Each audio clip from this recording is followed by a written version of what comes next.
안녕하세요. 김상진입니다. 알고리즘 및 실습 10번째 노트입니다. 이 노트에서는 동적 프로그래밍에 대해서 살펴보겠습니다. 우리가 이제 살펴볼 네 번째 알고리즘 설계 기법입니다. 전수 조사라는 걸 살펴봤었고, 그 다음에 분할, 정복 방법도 살펴봤고, 탐욕적 방법을 살펴봤습니다. 그래서 요 동적 프로그래밍이 우리가 살펴볼 네 번째 알고리즘 설계 기법이 되겠습니다.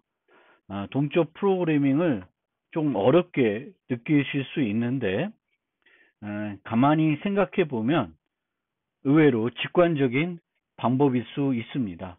그런데 많은 훈련을 하지 않고는 잘 적용하기 어려운 설계 기법이기도 합니다.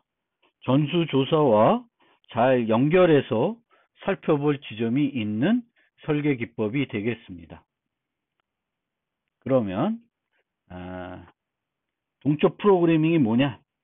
우리가 어떤 문제를 만났을 때 그 문제를 전수조사로 해볼 수 있는데 경우의 수가 너무 많으면 전수조사를 할 수 없습니다. 그러면 우리가 전수조사 대신에 생각해 볼 수 있는 게 분할 정복이 있고 탐욕적인 방법이 있습니다. 그런데 탐욕적인 방법은 증명이 필요하고요. 그러니까 우리가 설계한 알고리즘이 정확한지 증명을 해야 됩니다. 근데 그 증명이 쉽지 않을 수 있어요. 분할 정복의 경우에는 기존의 그 전수조사를 했을 때의 그 시간 복잡도를 그렇게 획기적으로 줄여주진 못해요. 분할 정복은 보통 뭐 n k승을 n 뭐 k-2승 정도로 다차 시간 알고리즘을 더 저렴한 다차 시간 알고리즘으로 바꿔주기는 하지만 급격하게 어떤 지수 시간 알고리즘을 선형 시간으로 바꿔주진 못합니다. 그런데 동적 프로그래밍은 지수 시간 알고리즘을 선형 시간으로 바꿔줄 수 있는 가능성이 있는 기법이 되겠습니다. 그래서 동적 프로그래밍은 뭐냐면 같은 종류의 작은 문제를 해결한 다음 이를 이용해서 큰 문제를 해결하는 방법이에요. 분할 정복은 보통 큰 문제를 작은 문제로 쪼개면서 해결해 나가는데 그것은 탑다운 방식입니다. 그런데 동적 프로그래밍은 큰 문제를 작은 문제로 쭉 쪼개서 접근해 가는 것이 아니라 가장 작은 문제부터 차례대로 해결해 가면서 큰 문제를 해결하는 겁니다. 그래서 상향식 방법입니다.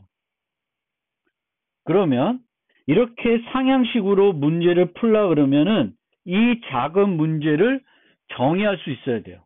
그래서 동적 프로그래밍의 핵심은 소문제를 정의하는 겁니다. 소문제를 정의하고 이 소문제를 이용해서 다음 크기의 문제를 해결할 수 있는 방법을 제시해야 되는데 그게 점화식입니다. 이 점화식은 어떻게 보면 분할 정복했을 때 나온 그 점화식과 차이는 없어요. 점화식 그 분할 정복에서는 탑 다운으로 해결했다 그러면 똑같은 점화식을 동적 프로그래밍은 버텀 업 방법으로 해결하는 것입니다. 그런데 여러 가지 서적들이나 그 인터넷에서 자료를 찾아보면 동적 프로그래밍을 크게 메모이제이션과 태뷸레이션으로 분류하는 경우가 있어요. 그래서 태뷸레이션이 탑 다운 방식에 해당되는 그런 기법이 되겠고 메모이제이션은 버텀업 분할 정복처럼 탑 다운을 하는데 한 번 해결한 문제를 다시 해결하지 않는 거예요.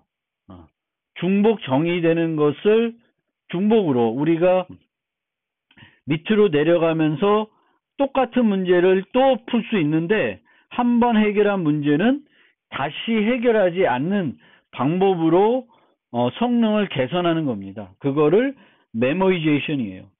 그래서 메모이제이션은 하향식 형태이지만 한번 계산한 값은 다시 계산하지 않아서 성능을 향상시키는 방법이고, 메모이제이션을 활용하더라도 이것을 동적 프로그래밍이라고도 합니다. 그래서 우리는 이 방법, 두 가지 방법을 둘 다 익히려고 하는 것이고요.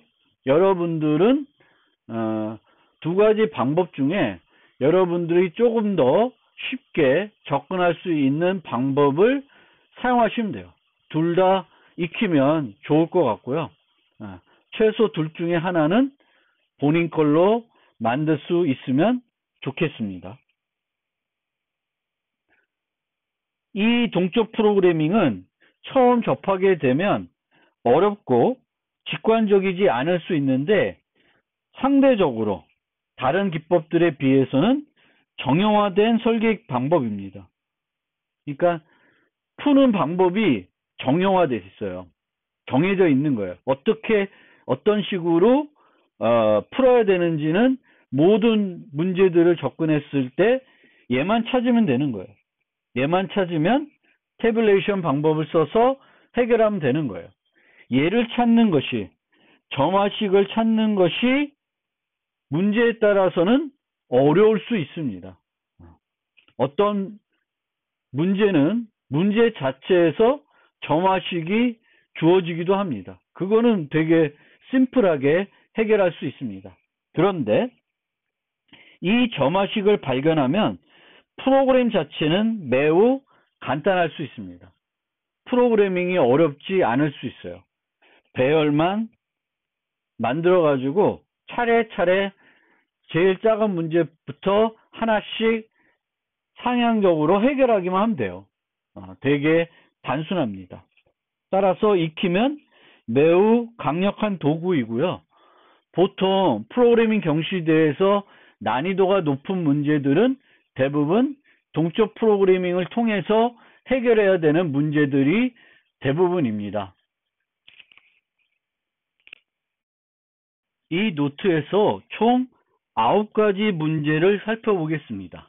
맨 먼저 피보나치 문제를 통해서 개념을 익혀보겠습니다.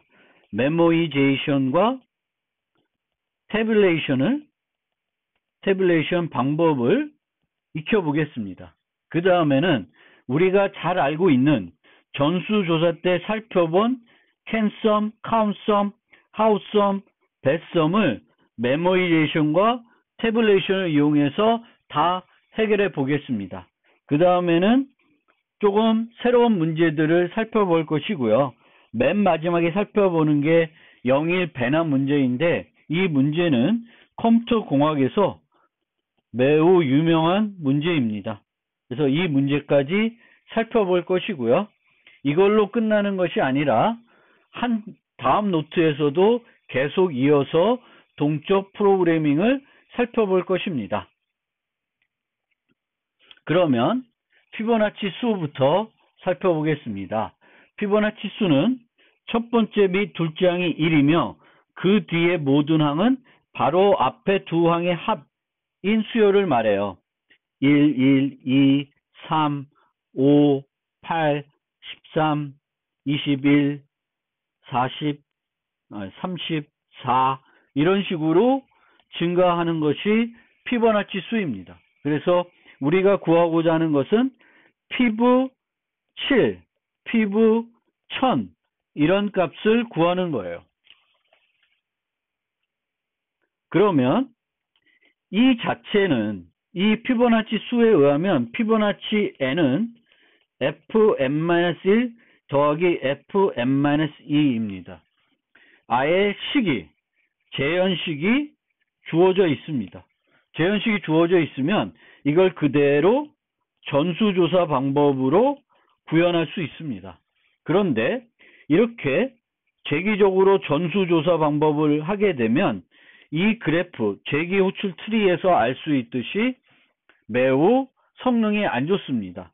총 노드 수는 2의 n승계가 생길 거고요. 여기에 보시면 계속 중복이 됩니다. 공간 복잡도도 5의 n이 됩니다. 왜냐하면 트리가 어떻게 들어가면 스택 공간은 이렇게 들어가서 이렇게 들어가요. 그러니까 한 호출이 F6 하면 여기에 F5, F4, F3, F2, 그 다음에 올라가서 F1, 또 올라가서 F2 이렇게 호출이 되는 거거든요. 그러면 최대 그 스택에 쌓여 있을 수 있는 순간은 여기 갔을 때까지예요. 트리의 높이만큼 스택이 함수 스택이 쌓일 수 있습니다. 그래서 공간 복잡도는 ON입니다. 그러면 이 문제를 동적 프로그래밍을 이용해서 메모리제이션과 태블레이션을 이용해서 한번 해결해 보겠습니다. 메모리제이션은 이런 중복되는 것을 없애는 거예요. 그래서 F2면 한 번만 계산하는 거예요. 또다시 계산하지 않는 거예요. 즉 계속적으로 재기 호출이 3을 부른다고 해서 여기서도 또 들어가고 하는 것을 없애는 겁니다. 그러면 어떻게 하냐면은 메모리제이션은 저장을 해놔야 되니까 호출한 것들의 결과들, 이미 한번 알아낸 값들을 저장할 공간이 필요해요. 그래서 메모라는 배열, 뭐 이거를 DP 이렇게 동적 프로그래밍, 뭐 캐시라는 용어로도 많이 쓰입니다. 메모, DP, 캐시 해서 우리가 계산해야 되는 값만큼의 배열을 만듭니다. 그래서 여기서 우리가 메모 n 최종적으로는 요 값을 계산하게 되면 그 문제가 해결되는 겁니다. 그러면 문제를 이미 해결했는지 안 했는지를 기록하기 위해서 이 값을 어떤 특정 값으로 초기화를 해줘야 돼요. 이 초기화하는 값은 문제의 성격에 의해서 좌우가 됩니다. 이 피보나치 수의 경우에는 피보나치 값이 마이너스 1이 될 수 없기 때문에 이제 이렇게 하는 거예요. 만약에 이 값을 통해서는 얘가 계산된 값인지 아닌지 판단하기 어려우면 메모 플래그이라는 불리언 배열과 메모라는 뭐 여기서는 인트니까 두 가지 배열을 사용하셔도 됩니다. 그러면 예를 봐서 이 값이 유효한지 아닌지 이미 계산된 건지 아닌지를 확인할 수 있어요. 그렇게 되면 공간 복잡도는 이제 EN이 되는데 뭐 EN이나 N이나 큰 차이는 없고요. 그러면 이제 어떻게 되냐면 핍을 부르면 재기 호출은 똑같이 돼요. 전수 조사를 그대로 메모리제이션을 이용해서 바꾸는 겁니다. 바꾸는데 재기 호출을 무조건 부르지 않습니다. 이미 그 값을 계산했는지 안 했는지를 확인하는 거예요. 그래서 n을 계산하기 전에 이 피브 호출이 들어오면 이 n 값이 이미 계산됐는지를 봅니다. 그래서 마이너스 1이면 마이너스 1이 아니면 요 값을 리턴해 주고 메모 n이 아직 계산이 안 됐으면은 요 과정을 하게 됩니다. 그리고 그 결과를 메모에 저장해 놓습니다. 그리고 최종적으로는 이제 메모 n을 반환해 주면 되겠습니다. 계속 반복적으로 계산해서 메모 n을 계산하면 최종적으로 이제 그 n 값을 계산할 수 있습니다. 그럼 재기 트리가 기존에 요 모습에서 어떻게 변하냐면 6 부르면 1로 가고요. 1로 가고 1로 가고 2로 갑니다. 2는 return 1 L이기 때문에 바로 올라와요. 그 다음에 이제 1로 가겠죠. 올라옵니다. 그러면 3이라는 값은 이미 여기에서 계산이 되는 거예요. 그래서 메모 3에 저장이 되어 있습니다. 그러면 또 올라가서 1로 가면 2는 이미 저장되어 있고요. 또 올라가면 3, 여기서 4가 저장이 돼요. 그 다음에 3 가면 여기서 저장됐기 때문에 밑으로 또 갈 필요가 없습니다. 그리고 5 계산하고 4를 계산해야 되는데 여기서 계산했기 때문에 바로 두 개를 결합해서 6을 최종적으로 계산하게 됩니다. 그래서 선형 비용만 필요해요. 이쪽으로 한 번씩 들어가는데 그거는 들어갔다 계속 밑으로 가지 않고 거기서 끝납니다. 이렇게 하는 것이 메모이제이션입니다. 재기 호출을 탑다운으로 하는데 한 번 계산된 것은 다시 계산하지 않는 거예요. 결국 피보나치 수는 피부 6을 계산하려고 그러면 피부 0부터 피부 6까지를 다 계산하면 끝나는 거예요. 그래서 이 값들을 여러 번 계산하지 않도록 하는 겁니다. 그러면 이 메모이제이션은 전수조사 방법만 만들 수 있으면 기계적으로 만들 수가 있는 거예요. 버퍼만 만들고 초기화하고 여기서 재기 호출하기 전에 이미 내가 그 재기 호출할 그 문제, 그 크기의 문제를 해결했냐 안 했냐를 보고 해결했으면 재기 호출하지 않고 끝내고 해결하지 않았으면 재기 호출합니다. 그런데 그 재기 호출의 결과는 버퍼에 저장을 해서 똑같은 것을 다시 계산하지 않게 하는 것이 메모이제이션이 되겠습니다. 그러면 태블레이션은 뭐냐? 버텀업이라 그랬죠.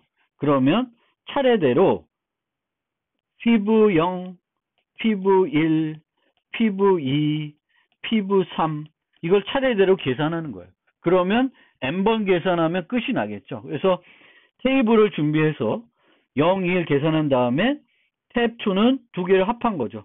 그 다음에 탭 3는 이전 두 개를 합한 거예요. 그래서 계속 n번 반복만 하면 끝납니다. 시간 복잡도도 O(n), 공간 복잡도도 O(n)이에요. 둘 다 그 시간 복잡도나 공간 복잡도 측면에서는 차이가 없습니다. 물론 이 경우에는 스택 공간도 들어가고 또 실제 메모 배열도 들어가지만 결국은 n에 비례합니다. 조금 더 전체적으로 그 생략된 요소들, 개수들을 보면 얘가 더 효율적인 건 맞습니다. 그런데 실제 실행을 해보면 그 차이는 우리가 느낄 수 있는 수준은 아닙니다.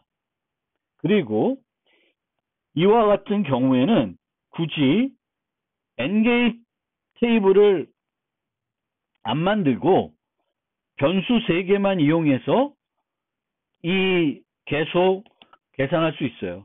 얘를 이용해서 계산하고 그럼 이제 얘 필요 없어요. 요 두 개를 이용해서 요 계산하고 이렇게 변수 3개만 이용해서도 이거를 만들어낼 수 있습니다. 그러니까 공간 전략을 필요하면 공간 복잡도를 더 줄일 수 있죠.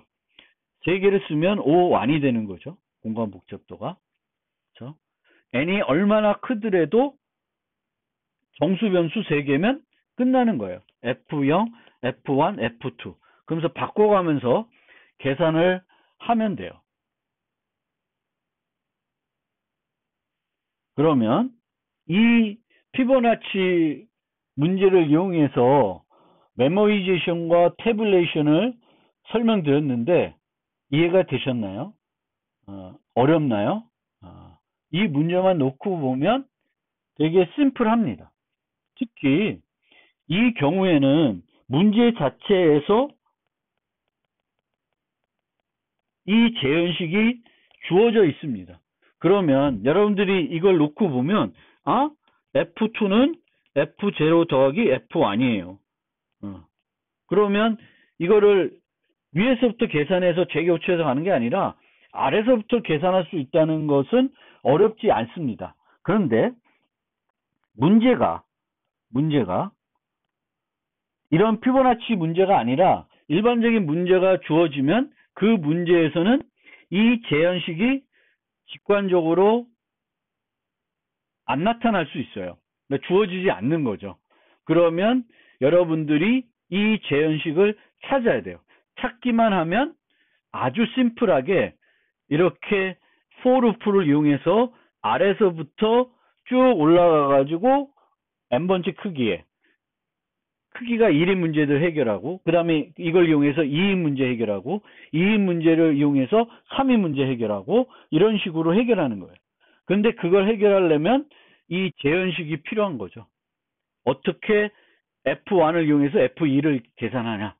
이걸 알아내면 되는 거예요. 그럼 게임이 끝나는 거예요. 그런데 이게 잘 안 떠오르면 전수조사하는 걸 구현할 수 있으면 여기다가 뭘 적용할 수 있어요? 메모이제이션을 적용하게 되면 그 자체가 거의 선형으로 바뀔 수가 있다는 것입니다. 문제 자체가 선형적 성격을 갖고 있으면 그렇습니다. 자, 여러분들이 잘 알고 있는 캔썸 문제를 살펴보겠습니다. 캔썸은 정수들이 주어지고요. 이 정수들은 0보다 큰 정수들이에요. 그 다음에 목표 정수가 주어집니다. 그러면 이들을 이용해서 합의 7을 만들 수 있는지를 찾는 거예요. 캔썸은 있냐 없냐 하나만 찾으면 그 즉시 알고리즘을 중단하고 나가면 되겠습니다. 그러면 전수조사를 이용해서 프로그램을 구성하면 이런 식으로 구성할 수 있다는 것을 우리는 알 수 있습니다. 이미 해봤죠. 그래서 이렇게 모든 경우를 다 해보는 거죠.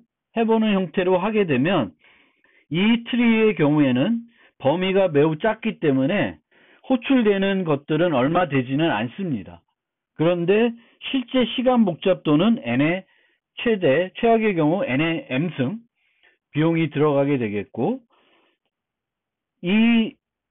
또 1이라는 게 혹시 여기까지 들어가면은 깊이가 이 트리의 높이가 하나씩 줄어들어서 m이 될 수 있습니다. 그러면 스택 공간이 m개 필요하게 됩니다. 그래서 이렇게 문제를 해결할 수 있는데, 이 전수조사 방법은 이 숫자들이 조금이라도 커지면 이 m이 조금이라도 커지면은 너무 비용이 많이 들게 됩니다. 그러면 이 문제를 메모이제이션과 타뷸레이션을 이용해서 한번 해결해 봅시다. 그러면 메모이제이션은 그냥 이 전수조사한 요 알고리즘에 그대로 적용하면 돼요. 적용하면 되는데, 이때 살펴봐야 되는 게 이 재기호출 과정에서 변하는 값이 뭐냐를 봐야 돼요. 뭐가 변해요? m만 변합니다. 그러면 이 m들에 대해서 한번 계산된 거는 다시 계산하지 않게끔 중단을 할 수 있어야 돼요. 저장을 해서 할 수 있어야 돼요. 그러면 우리가 필요한 이 메모의 공간은 m입니다. m. 그러니까 m 플러스 1 공간이 필요한 거죠. mmo 0부터 메모 m까지. 이 값들이 false인지 true인지 알아야 됩니다.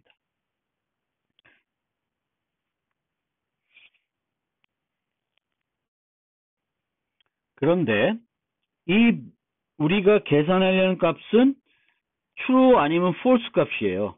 그래서 이 값들이 두 가지 불리언 배열이면, 또 자바에서 불리언이면 true 아니면 false이고, 그 값이 true인지 false인지를 봐서 실제 메모 i를 계산했는지 안 했는지는 알 수 없습니다.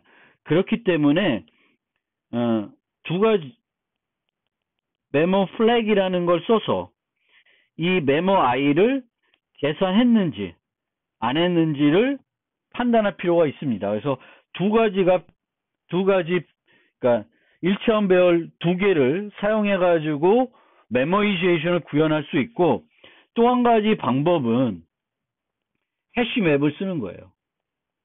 해시맵을 써서 이 해시맵의 키는 m이 되고 해시맵도 아니고 해시셋 써도 되겠습니다. 그래서 이 해시셋에 m이 들어가 있으면 이제 계산을 한 거죠. 계산을 하고 그 결과값은 여기에 저장되어 있는 거예요. 그러면은 얘를 안 쓰고 해시셋만 쓰려 그러면 키와 불값 요 두 가지를 이용하면 되겠습니다. 그래서 value는 true 아니면 false. 그래서 계산하게 되면 m을 2를 알았어요. 그러면 이 false라고 하는 것을 요 해시 맵에 저장해 놓는 거예요. 그러니까 해시 맵을 쓰든 대열을 2개짜리를 쓰든 2개를 쓰든 메모리제이션을 구현할 수 있습니다. 그러면 해시 맵을 사용하는 것을 코드를 보면 그대로 있고 여기에 하나가 더 들어가야 돼요. 항상 메모리제이션 할 때는 원래 재기 호출의 종료 조건이 있고 또 하나 여기에 추가되는 조건이 있습니다. 추가 조건이 이제 이미 우리가 계산했는지 안 했는지를 그 메모리제이션 테이블에서 살펴보는 거예요. 그리고 이미 계산했다 그러면 그 테이블에 있는 값을 반환해주고 재기 호출을 안 하는 거예요. 그런데 m이 아직까지 계산이 안 됐으면 전수조사를 해야 되겠고 이 전수조사하는 과정에서 결과값을 저장하면 됩니다. 그런데 재미있는 것은 이 캔섬은 하나만 찾으면 프로그램을 종료할 수 있기 때문에 여기서 true가 나오면 그 계속 반복하는 것이 아니라 요 순간에 종료를 하면 되겠습니다. 그런데 이제 true가 아니면은 그 해시맵에 m 값에 대해서 false를 넣어주면 됩니다. 그러면 m2를 한번 계산했는데 어디 가서 또 2가 나오면 다시 밑에 대해서 반복적으로 계산하지 않습니다. 그러면 이 메모리제이션 하는 방법에 시간 복잡도하고 공간 복잡도를 살펴보면 공간 복잡도부터 생각해 보면 메모 배열과 메모 플래그이 필요하고 또는 해시맵이 필요하니까 요거를 사용한다고 생각하면은 이 m 공간이 필요하게 되겠습니다. 이 m 공간이 필요하게 되겠고 요 n은 이제 요 메모가 아니라 넘스 배열 그거에 해당되는 것입니다. 그리고 시간 복잡도는 어떻게 되냐면은 각각 m에 대해서 여러 번 호출하지 않아요. 1부터 7까지면 여기에 대해서 다 하고 끝냅니다. 그러니까 각 1, 2, 3, 4, 5, 6에 대해서 물론 이 모든 가능한 범위 이 경우에는 이제 7이 m인데 7의 범위 모든 범위에 대해서 다 그 수행은 안 하겠지만 최악의 경우 수행한다고 치면 각 m에 대해서 m번 요 과정을 진행할 수 있기 때문에 최대 비용은 mn입니다. 그러면 아까 n의 m승과 비교했을 때 훨씬 더 절약이 된 것을 우리는 알 수 있습니다. 더 효율적인 걸 우리는 알 수 있습니다. 그러면 태블레이션으로 이 문제를 해결해 보겠습니다. 태블레이션으로 이 문제를 해결하기 위해서는 재현식을 만들어내야 돼요. 근데 직관적으로 그 재현식이 잘 떠오르지 않을 수 있습니다. 그러면 우리가 알고 있는 사실은 fn은 이게 어떻게 되냐면 fm은 fm-x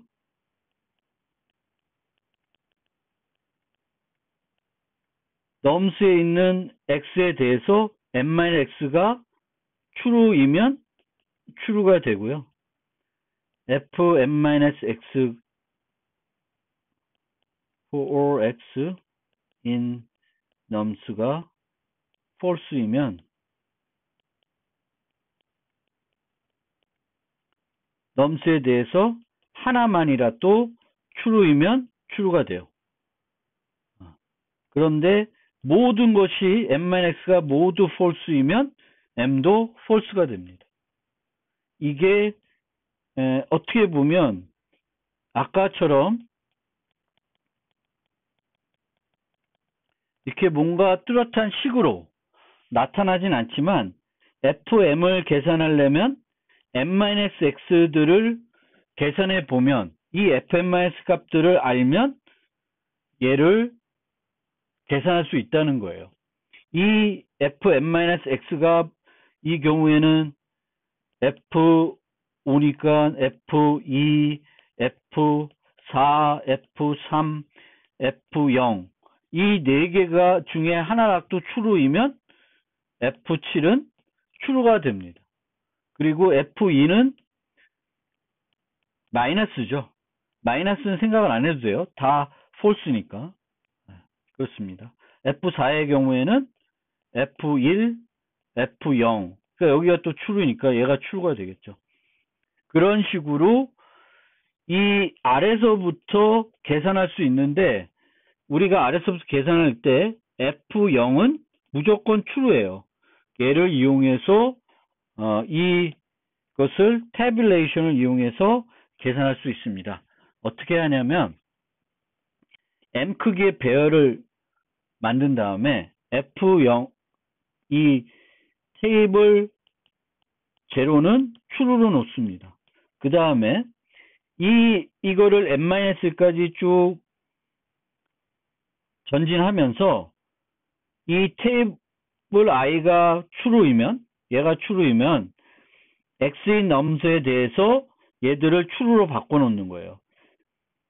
5니까 0, 1, 2, 3, 4, 5 그럼 얘가 true로 바뀌고 3에 의해서 얘가 true로 바뀌고 4에 true로 바뀌고 얘가 true로 바뀌어요. 그러면 여기다가 if 테이블 m이 true가 되면 break 할 수도 있습니다. 근데 break 요거를 없다고 치면 그 다음에는 요거래요. 요게 false니까 skip합니다. 요게 false니까 또 skip해요. 그럼 3에 왔죠. 얘가 true예요. true로 바뀌어 있어요. 그럼 3 더하기 5는 벗어납니다.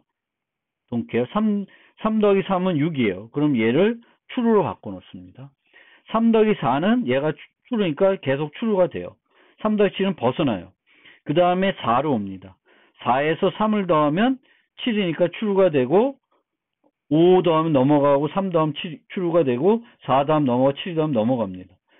5에 대해서 하고 6에 대해서 하고 7에까지 여기까지 하면 이제 모든 것들을 계산할 수 있습니다. 이 역시 요 각각에 대해서 n개에 대해서 고려하는 거죠. 그러니까 mn 비용이 들고 공간 복잡도는 OM입니다. 그러면 메모리제이션과 비교해 보면 공간 복잡도 측면에서는 더 효과적이라는 걸 알 수 있습니다. 카운트썸 문제를 살펴봅시다. 카운트썸은 캔썸과 달리 조합의 수를 결과로 줘야 되는데 이 조합의 수를 주기 위해서는 캔썸과 달리 true를 찾으면 그 순간에 그 전수조사를 멈출 수 있는 건 아니고 계속 모든 경우의 수를 카운트썸은 다 해봐야 됩니다. 그 점이 가장 차이가 나는 거고요. 이 캔썸, 카운트썸, 하우썸, 배썸, 또 여기에 올썸 뭐 이런 것 같은 응용 문제들을 만들 수 있는데 이 반환하는 것만 달라진다고 생각하시면 돼요. 그래서 캔썸은 true, false고 카운트썸은 개수를 세는 거니까 0이 되면 2를 반환하고 이런 것들을 다 합하면 최종 결과를 얻을 수 있습니다. 그러면 이 문제를 메모이제이션과 그리고 태뷸레이션으로 해결해 보는데 메모이제이션에서는 요 카운트를 저장해 놔야 되겠죠. 2는 0, 4는 1, 3은 1, 7은 0, 뭐 이런 거를 저장해 놔야 됩니다. 여기가 3이 1이고 여기가 4가 1이죠. 이런 거를 저장해서 다 더하면 되겠죠. 그래서 1들이 올라가서 다 더하는 거니까 이거를 이제 저장할 그 메모 배열이 필요한 거고, 메모 배열은 아까와 달리 이제 카운트니까 마이너스 1로 해서 하나의 배열 갖고 처리할 수 있고, 또 캔성과 동일하게 구현하면은 해시 맵을 이용해서 그 카운트를 저장해 놓을 수도 있습니다. 어떤 방법을 쓰든 상관이 없어요. 얘는 요것만 가지고도 충분히 할 수 있습니다. 그러면은 내려가면서 여기에 이제 이 메모의 값을 보고 메모가 마이너스 1이면 마이너스 1이 아니면 걔를 리턴해주고, 메모가 마이너스 1이면 이 과정을 해야 되겠고, 이 카운트 값을 그 메모 m에 저장을 해주면 되는 겁니다. 그리고 최종적으로는 메모 m 값을 보면 그 조합의 수를 계산할 수 있습니다. 코드로 보면 여기에 이제 여기에 추가가 되는 거고, 저장하는 거, 그 두 개만 이제 메모이제이션은 추가하면 돼요. 이 경우에는 그냥 메모 배열을 이용해서 메모 m이 나중 있고 마이너스 1이면 return 메모 m, 메모 m은 count, 이렇게 해서 프로그램을 할 수 있습니다. 그러면 처음에 메모를 마이너스 1로 초기화를 다 해줘야 되겠죠.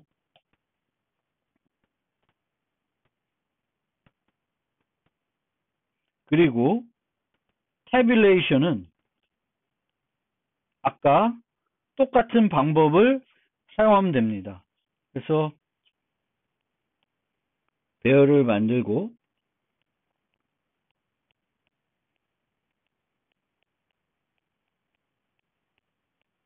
모두 1, 0, 0, 0, 0, 0, 0, 0으로 초기화합니다.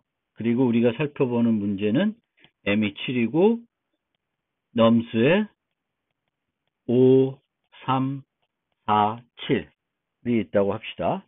그러면 5, 1이 되고 3, 1이 되고 4, 1이 되고 7이 1이 돼요. 그 다음에 0이면 스킵을 합니다.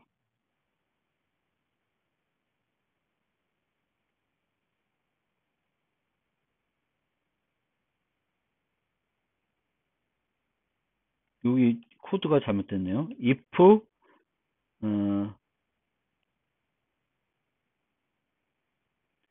테이블 i가 doesn't equal 0 then 요거를 해야 되겠죠. 그러면 요게 이제 들어가 있으면 그 다음에 요거 건너가고 3이 됩니다. 그럼 3, 5는 넘어가고 3, 3은 1이니까 얘가 1이 되겠고 3, 4는 7이 되니까 요걸 더하면 2가 돼요. 그 다음에 3, 7은 10이니까 넘어갑니다.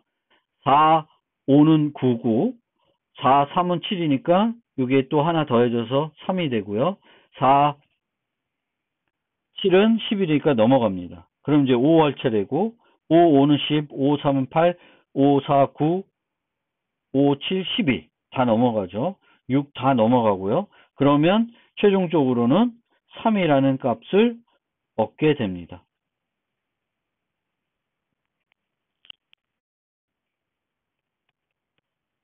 카운트썸의 시간 복잡도도 OMN, 그리고 메모이제이션 한 것도 OM인데 각 M 위치에서 N개의 수를 고려해야 되기 때문에 이 비용이 되는데, 이 비용을 보고 얘가 선형 시간이라고 착각하시면 안 됩니다. 아까도 마찬가지인데요. 이 M 때문에 여전히 지수시간 알고리즘이라고 생각하시면 되겠습니다. n이 고정이 되면 m의 변화에 따라서 그 필요한 비용이 기하급수적으로 증가할 수밖에 없습니다. 이 m은 이전에 우리가 살펴봤던 소수 판별 문제처럼 그냥 어떤 하나의